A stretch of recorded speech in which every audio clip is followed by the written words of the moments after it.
officials.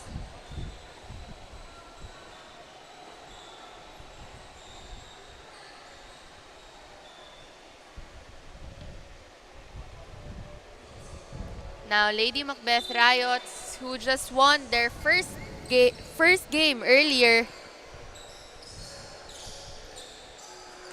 not seeing action here would be Afril Bernardino, our POG against the Altama Army. At Lady Macbeth, no? Now donning the light jerseys. And ito namang J3. Ibang jersey naman ang suot nila ngayon as they are donning the dark jerseys. So let's see if may epekto ba ang jersey change na to, no? If may dagdag skills or attributes ba to sa kanilang performance. Yes, and J3 looking for their first win for today. And both teams still at 0, but gets the first point for Kangitan.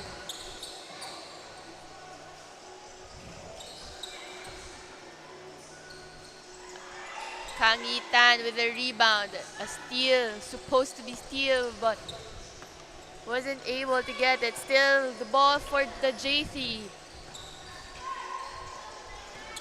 Turnover there by Lou. Lady Macbeth now.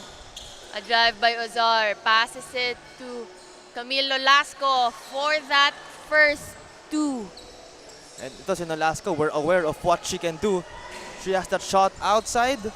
And what a pass from her, but no good. Again, Nolasco, we're all aware of what she can do, so you can definitely expect her to make some noise in this ball game. Now 2 points.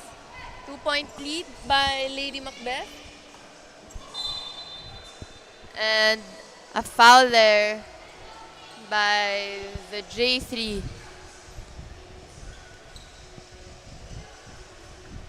Camille Nolasco sitting out for Bade. J3 now with the ball. Looking for her teammate, but sends it outside the court.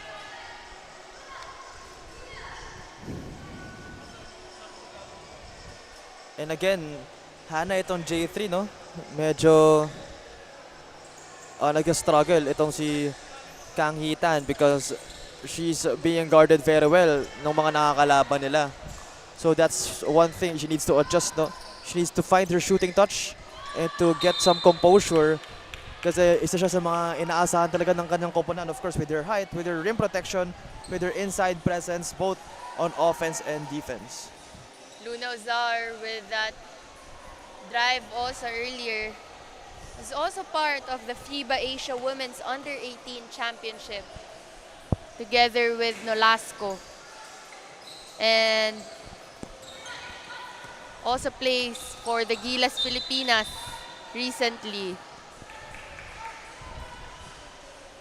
A foul there. So 2 team fouls now for Lady Macbeth. And 1 for J3. Luna now with the ball. Looks for a driving lane, but passes it to her teammate. Shot clock was called. Luna again. No good. Rebound by Bade. Bade looking to score for a 2, but no. J3 now. J3 with the drive. Gives the ball to Luna for 2 points and scores. Now with a 5-point lead. Luna Azar, no? As you mentioned kanina, played for a lot of teams na. But I think sanay siya is with 5 versus 5 talaga, no? But kita natin na she's still able to make some noise even though it's just 3x3, no? Medyo iba sa experience niya. Luna actually came from France. Played for the under-20 squad of ESB Villeneuve. Metropole. And actually a part of the recently SEA Games where the Gilas Pilipinas team won silver.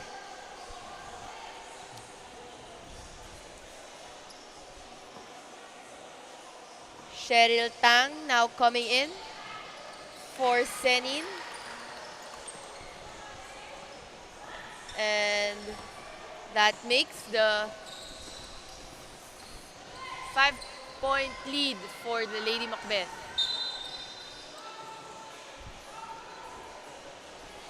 A very physical game we have here, Cho. Yeah, and itong Lady Macbeth, medyo nakakalayo sila, no? In terms of scoring. So that's a good sign, but marami pang oras para kumabol itong J3 as it is a Bambrick who will score 1 point for her team.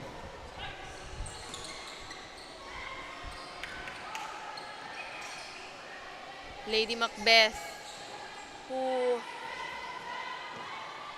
now is up by 6. And another one by Camille Nolasco, who now has 3 points for this game. Trying for a 2-point shot there, but no good. Luna Ozar and Nurdia Senin now coming in. A great pass there by Nolasco to Ozar. Again, Hannah, itong Nolasco really showing great passing abilities, now not only shooting from outside, but can also involve her teammates as well. Out of bounds play.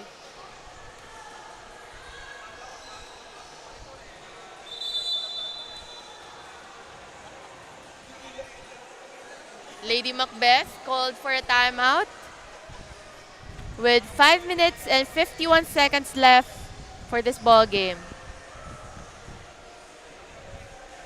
This timeout is brought to you by Blue Refreshing Boost.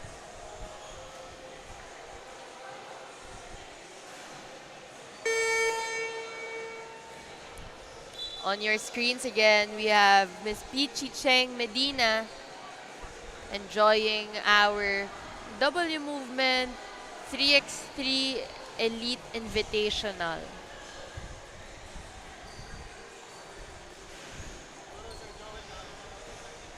And we would like to thank also our sponsors, Uratex, Blue Philippines, Connection Bistro Cafe, and Katigo Sports. Score is 9-1 back in the ball game in favor of Lady Macbeth Riots. Ball is now with J3. A drive there by Liu, but no good. A rebound by Kang Yitan. Kang Yitan with the ball now, looking for their second point and scores. Camille Nolasco looking for her teammate, Bambrick, all alone there, but didn't make it. J3. Senin looking for a teammate. Lu for a drive. Gets a foul by Nolasco. Kita natin, no, ito si Kang Yitan scores 1 point. Let's hope na maging start yun, no, ng kanyang momentum since she's really having a hard time trying to find her footing, no? Trying to find her rhythm, and it's really unfortunate for her team kasi siya talaga yung inaasahan, just like what I said earlier. But then again, let's hope that it's a sign of good things to come. Nolasco now with the ball. Miscommunication there by Bade and Azar. Gabi Bade, a professional player from Eurobasket for Team Enad in Cyprus. And was also part of the Gilas team, SEA Games champion also in 2021, and silver in 2023. Played college basketball in Sacramento State. And another thing about Gabi Bade is in 1993, Gabi's father actually represented the Philippines in the SEA Games. Chris Bade was part of what was then a RAG team, but still went on to play in the PBA also. And an end one there for Bade.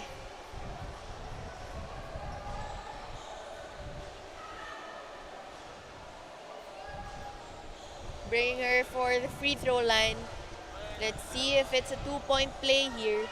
And sabi mo nga, Hana, no, na her father was also part of Philippine men's basketball here in our country.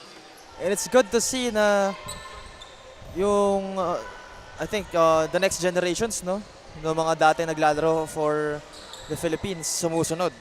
And even though it's in a different, not a different sport, no, but it's women's basketball, it's still evident na buhay pa rin talaga ang tradition as Nolasco will hit that two-pointer.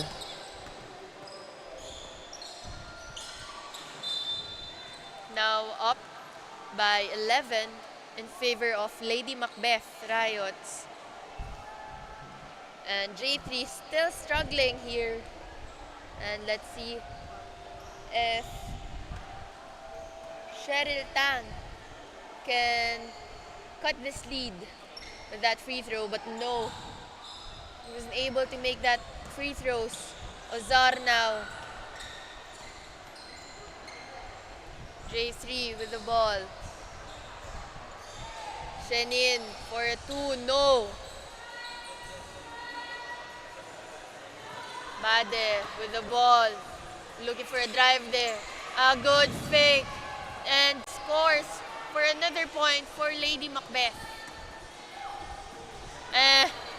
Very, very nice steal there by Bade from Xu Ying Lu.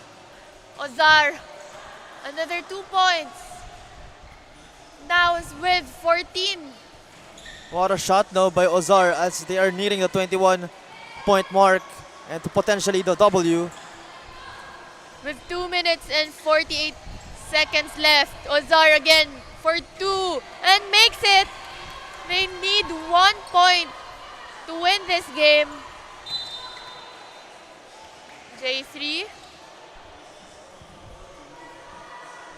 called for a travel there. Ozar substituting in for Nolasco. Nolasco now with the ball. Lady Macbeth needs only 1 point. And that's it! Bade. Bade completing this game 22-4 in favor of Lady Macbeth. What a shot, no? From Gabi Bade. They don't want it to be 21. Make it 22 for Bade. And our Matibay, Uratex Matibay best player of the game would go to Luna Ozar with 8 points. Great team effort here for Lady Macbeth, with everyone contributing for this win. As we can see there, Luna Ozar